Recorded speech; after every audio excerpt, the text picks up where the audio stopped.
What's up, everyone? Welcome back to Locked On Sharks, the premier hockey podcast covering your favorite team in the Bay Area.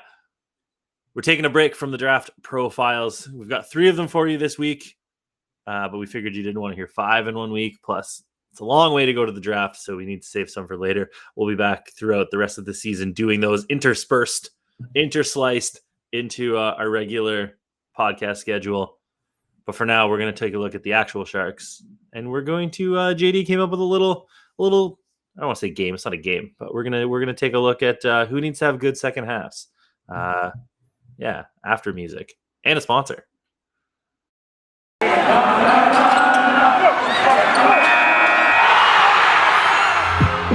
You're Locked On Sharks, your daily podcast on the San Jose Sharks. Part of the Locked On Podcast Network, your team every day.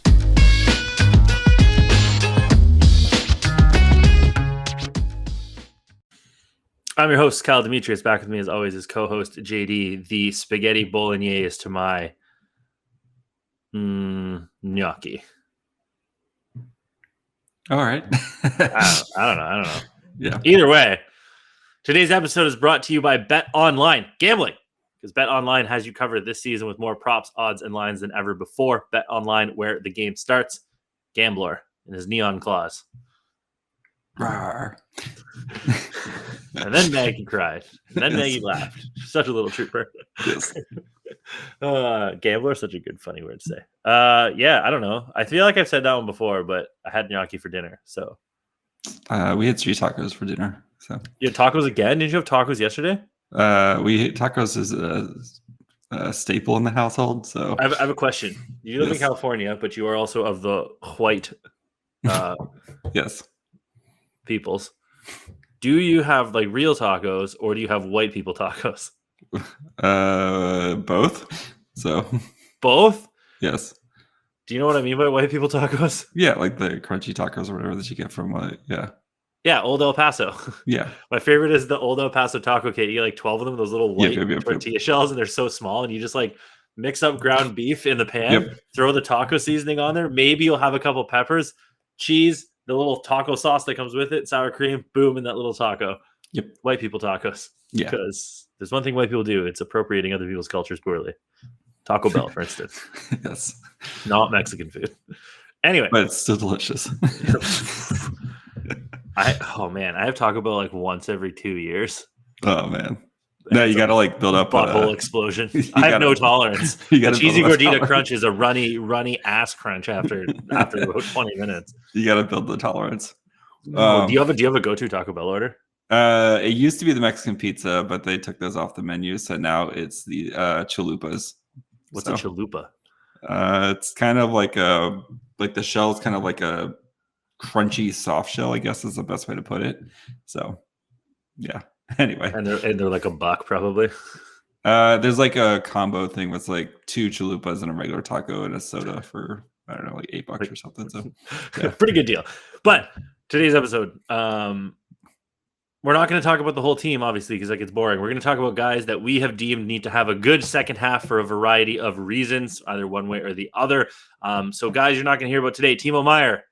Doesn't matter if he has a bad second half. He's playing well, and he's playing well anyway. So he's not going to have a bad second half. No, I don't think so either. Tomas Hertl, Erik Karlsson, Marc-Edouard Vlasic's not going to be in here today because he is what he is. He is a corpse. So if he has a good he doesn't need to have a good second half. He's bad at this point. Yeah, if he has a good second half, we're not going to trust him having a good second half. So yeah, like if he has a good second half, it's like found money, and then you hope that it continues on, but it probably won't. So like we're talking about guys that are part like a more key or possibly key part of the team that have been underwhelming for one reason or another, and for various reasons. So would you like to pick the first? Also, I'm adding another guy to our list. Okay. I forgot about somebody.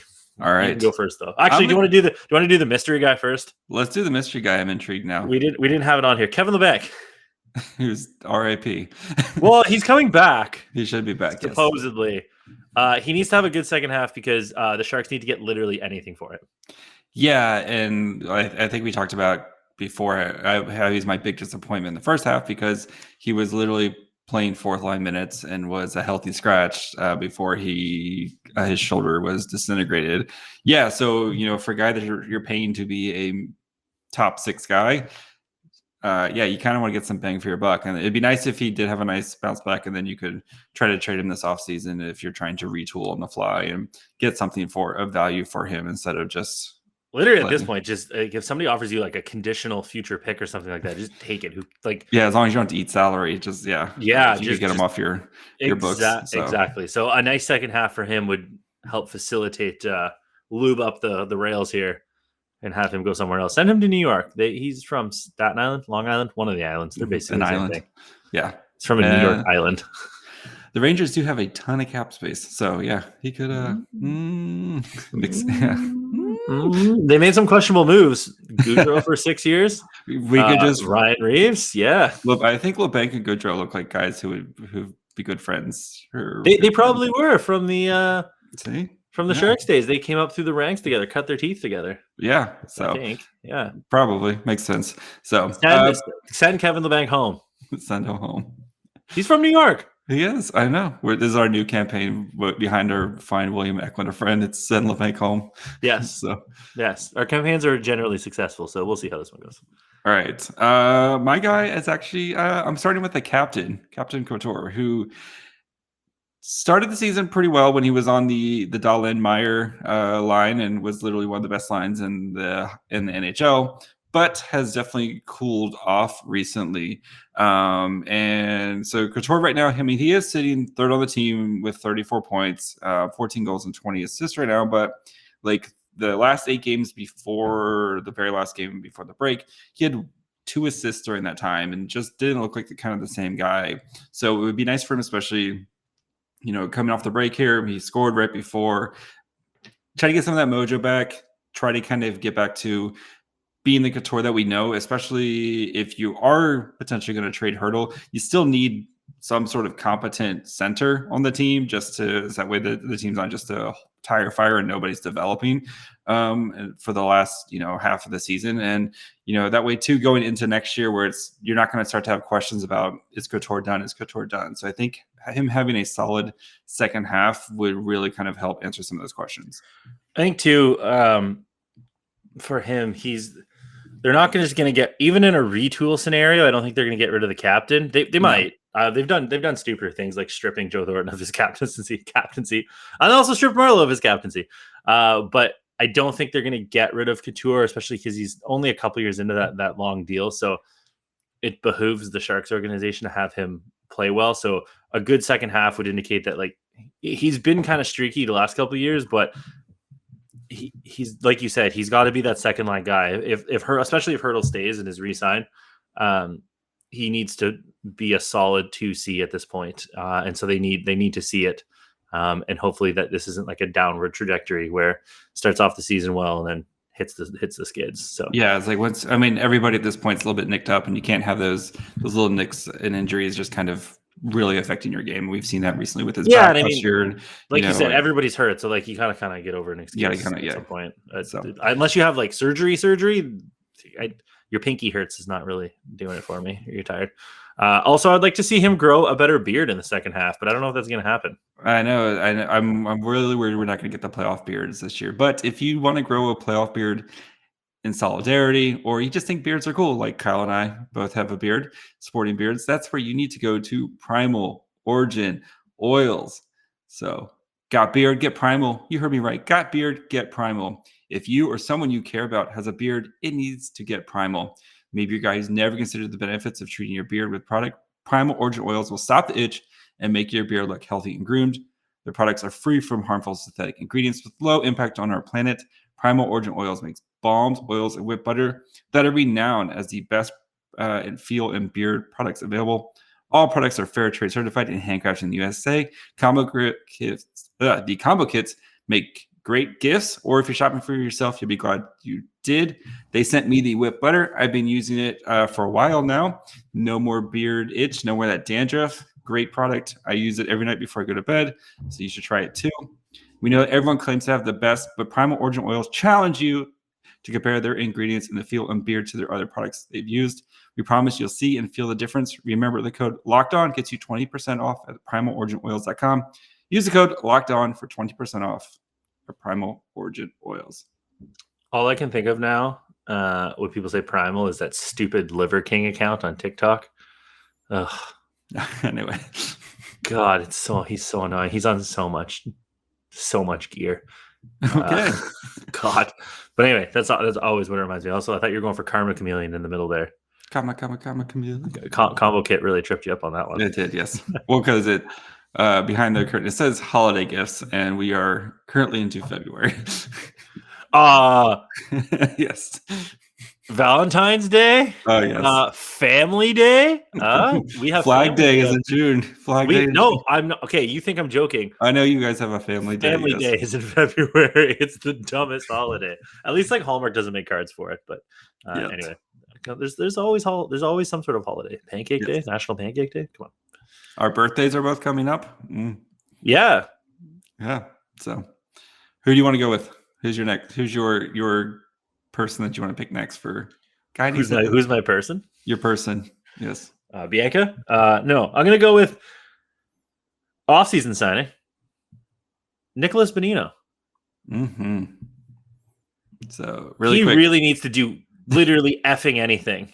So Nick Bonino, 5 goals, 6 assists, 11 points in 44 games. And most of those 11 points came in like a 5-game stretch or something like that. Quick math, that is a 0.25 points per game. So he was brought in to solidify the third line, and he makes what, like $2.5 million? Something like that, yeah. So he was brought in to solidify the third line, and he does do penalty kill and a little over 2. Sorry, but yeah. Anyway. For some reason, he's on the power play. I don't know. Speaks more to the Sharks than to him, but it makes his point total look even worse. He's on the power play, can't do anything. He's not good. He just hasn't been good this season. You can only do so many little things and only so much penalty killing before like you gotta add something, because the Sharks have been desperate for depth scoring for years now. They talked about this. They needed it. They need it this year. The Sharks are mostly just a one-line team, and when your third line center, who is specifically brought in as a veteran guy to do this, can't do it, you need something. He's got the second half has to be his season, because I believe he's signed again for next year as well. Yes. Are they going to go into the offseason? If Nick Bonino has a bad second half, are they going to go into the offseason thinking we need another third line center? That they're back where they were in 2021 and 2020 and 2019. So they need something out of this guy. And honestly, if he can put together like a little 3-week stretch here, I'd trade him. The problem is, oh my God, did they give him a no move clause? Our Lord and Savior Doug Wilson. He does have a modified no trade clause. I'm pulling it up right now. It's just a 5-team no trade list. So he does, but perfect. They're probably jabroni teams anyway, like Buffalo and Ottawa and Arizona. So yeah, he is signed again for next year. And I think it's tough because it's like you'd rather have Jasper Weatherby be your long-term 4C potential 3C, right? And then, but Weatherby's we'll get to, actually, I guess we can, he's going to be on the list. I think that you can actually lump these two together, right? So the Lord also on this list. Yeah. So Lord Jasper, who is, we both love and think he's, got some potential, but he is 40 games, 3 goals, 4 assists, 7 points in that time. So, I know the fourth line, you're not getting as many minutes and stuff like that, but you signed him out of college expecting him to kind of solidify the role. And, and it's like, he came out of the gates really hot, and we'd like to kind of see him kind of get back to it. I know I think rookie Wall probably is playing a factor. Yeah. So you're hoping more hockey than he's ever played before in his entire life.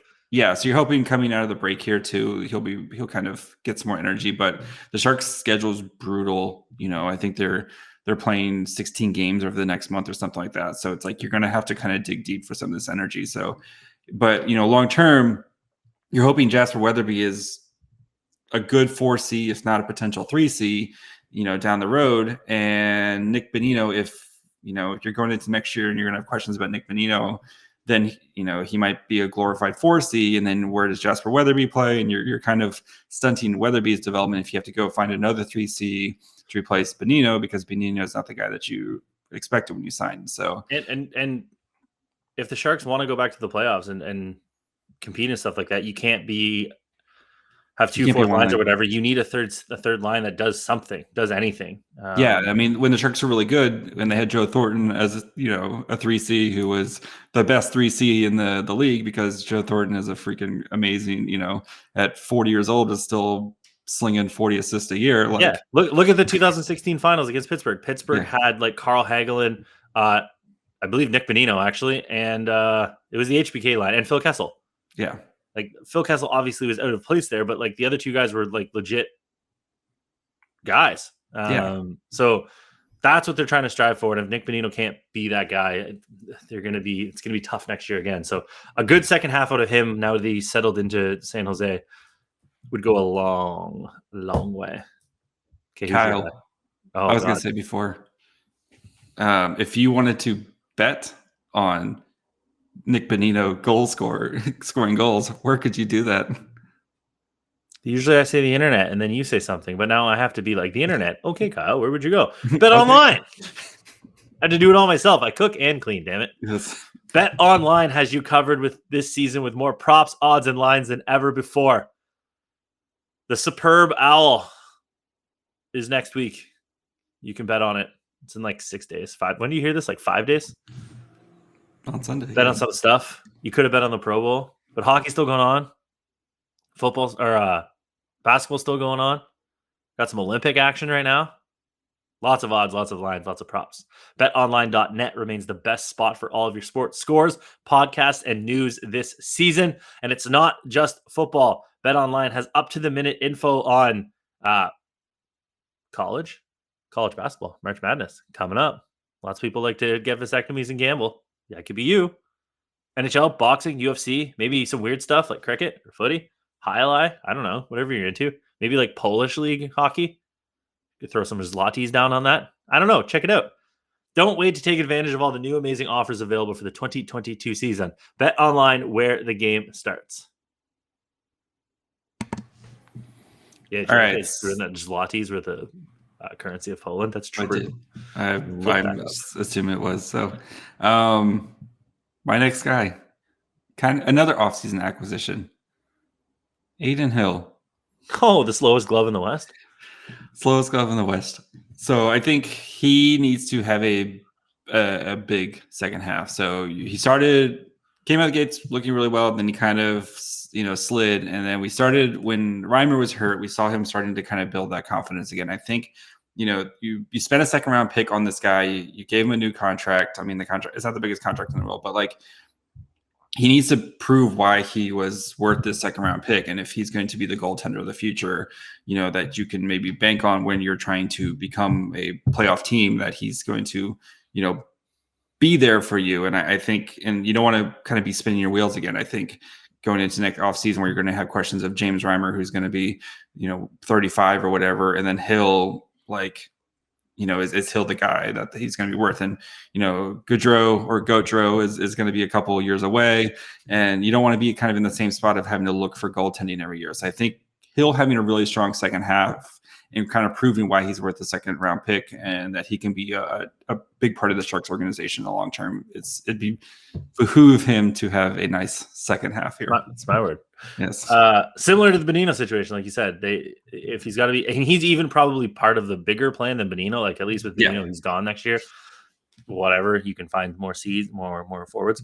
But Hill, like you said, he's part of the bigger plan, and they need. Yeah, if you spend a second round pick and then in 2 years he's gone, remember when people were upset that the Coronash was included? Oh, Coronash, who can't even crack the Yotes right now. So, yeah, Hill's just not cutting the mustard. So and that one's a problem one, just like my next guy. I don't know why people are so mad at me, but Mario Ferraro has sucked, guys. He just has. I don't know what to tell everybody. He just hasn't had a great season, and it happens. Like he's in year 3? Yeah, it happens, and he's playing with goddamn Father Time over there, who refuses to leave the ice.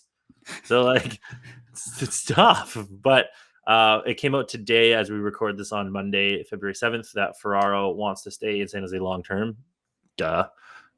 And the Sharks haven't made him an offer or started contract talks. Which, if I guess his agent is new to San Jose, but duh. Yeah, Doug Wilson plays the hardest of balls with an RFA. Like, he may not get an RFA contract until like 10 minutes before Doug Wilson has to submit the contract. Here you go. Yeah, like it's like Doug Wilson plays hardball with RFAs. Even Timo. When Timo signed that contract, everybody was like, wow, $6 million. That's going to be a steal for a dude that's put up 95 points this season. So like, yeah, I wouldn't worry about that, but he hasn't been great. I would like to see the guy that everybody thought was going to be a rock solid top 4 guy, solidifying a defensive end, come back, because I think we all a good Mario Ferraro is going to benefit this team a long way, and he just hasn't. And if anybody wants to look, JD has a chart on his profile, and we can send it to you. Yeah, I think our problem too is we all fall under this, where we just think like, okay, he was good last year, he's still young, he's going to be. You expect him to jump up this level, and sometimes just unless you're like a star, that you're going to have a little bit more of a bumpier path. It's up and downs and stuff like that, and this year's a little bit of a down season with him. I think taking on that kind of expanded role of being like, okay, you're the number one shutdown guy, and maybe in the long run he's like on a championship caliber team, he's not a first pair defenseman, or he's just not paired with Brent Burns, who hasn't defended anything, so like probably doesn't help too. Like, but like back in the day, it was Vlasic Braun, right? Yeah. If he could be the Braun, the Vlasic, either one, like that's fine. But like, it's hard to defend when you're with Brent Burns. I understand the predicament he's in, but yeah. So yeah, I think we both just want to kind of see him kind of solidify, and you don't want to have any questions. I think that's the big theme of this is what questions can we solve before we go into the offseason when the Sharks are going to have a pretty interesting. We think the Sharks should have a pretty interesting offseason.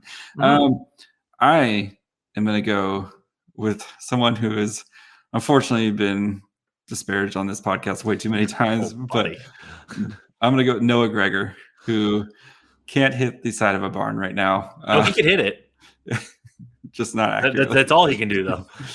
So, yeah, Noah Gregor, like he's one of those guys where he has all these tools, right? But he just doesn't seem to have the instruction manual. And he's done a good job of solidifying himself from kind of last year where he was a tweener. And, this year he started this, played some games with the Barracuda, clearly way too good to be playing with the Barracuda. But like, he's put in a lot of high leverage situations and he's just not delivering when he needs to be. And it'd be nice to see maybe now that Balcers and Barabanov are both healthy, at least for the time being, where on that third line where he can really kind of solidify that third line and maybe add some scoring punch to that third line that's desperately needed with, as we talked about, Bonino and his 11 points and Cogliano and Nieto. And I think, maybe if being that energy guy on the third line is his role, I'd like to see him kind of fulfill that role and, add a little bit more scoring punch because, like he does a lot of little things right. Score a goal. Just score a goal. Yeah, score multiple goals. Like he does a lot of stuff right, and it'd be nice to see him get rewarded for him doing a bunch of stuff right. So I will speak no further on Noah Gregor. That's fine. I assume so. There's hours of content of me speaking about Noah Gregor. Last guy. Get out of here, Fear the Fin. We were on this guy way longer than you were. Don't pretend you were. I started it when I was at Fear the Fin. He got traded when I was at Fear the Fin, and I was like, this is a great trade. Yeah. Remember people worried about losing Linus Karlsson? I think he said Linus Karlsson's had he's actually played a pretty decent season, but but Dulhan isn't good. Dulhan's actually in the NHL. Yeah. Producing. So Jonathan Dulhan, I think this is less like worried about like, oh my God, he might be bad, and more so like he's openly said he's injured and COVID, and this is the most games he's played and stuff like that. Like I think it's just getting acclimated, not worried, but I would like to see him continue that early season pace or finish up. What does he got right now? 8 goals? I think he's at 10 because he had a nice kind of right before the break. Right before the break. So he's at 11 goals, 9 assists for 20 points. So yeah, so if he can get to 40, like 20 goals, you're feeling really good about because Yeah, so I'd just like to see him, not so much that he had a down first half, but he went through some ups and downs and injuries and COVID and came back. So I'd like to see it a little more like steady. And it doesn't help that he got moved around the lineup a little bit and he lost.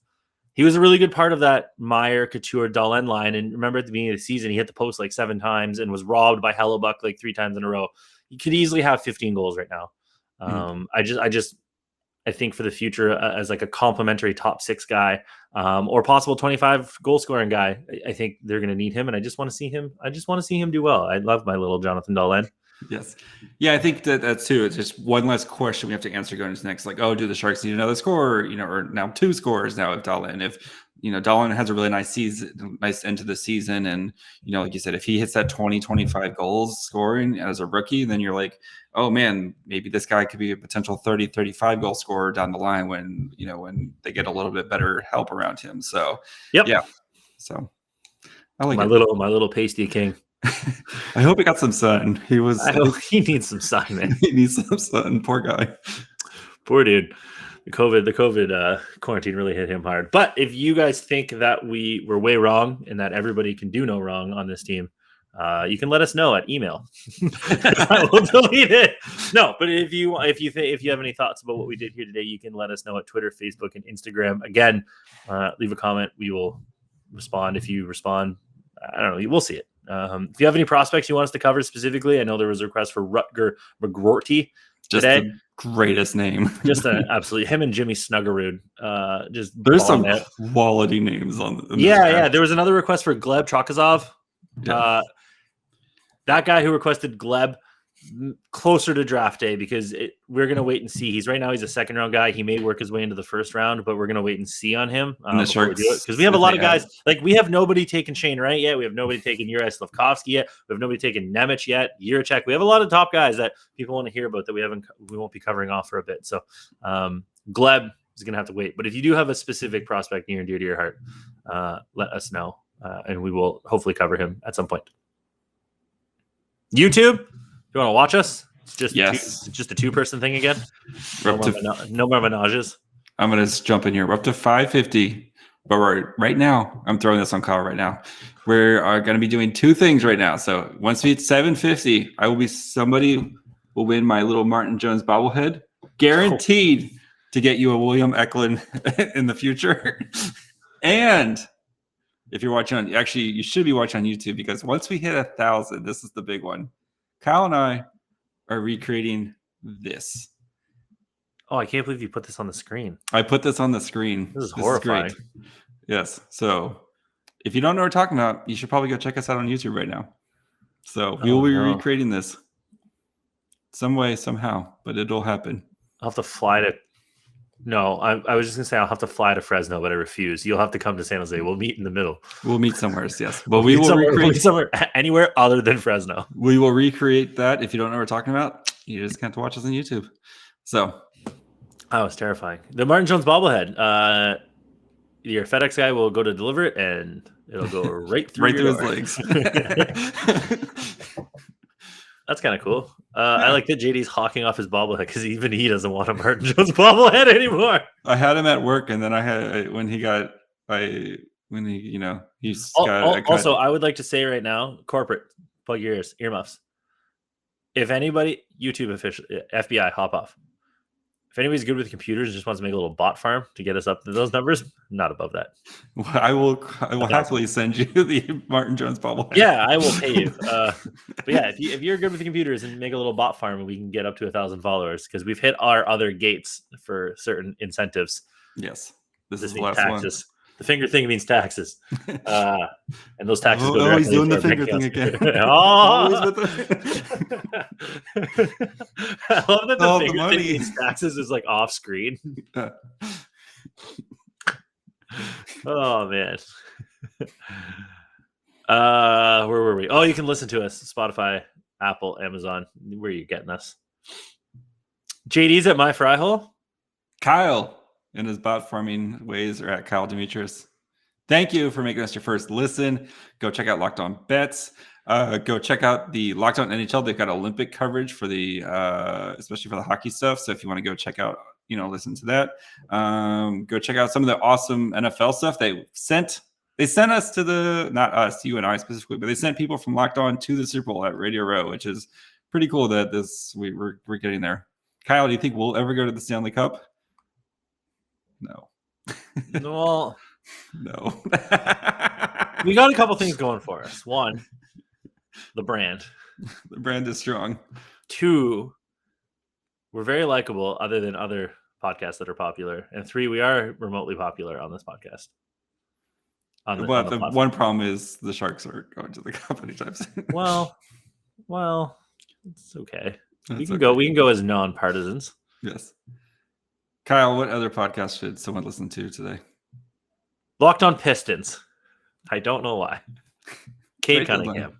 Yeah. Ben Wallace. Ball don't Pistons lie. of old. Bye, friends. Ball don't lie.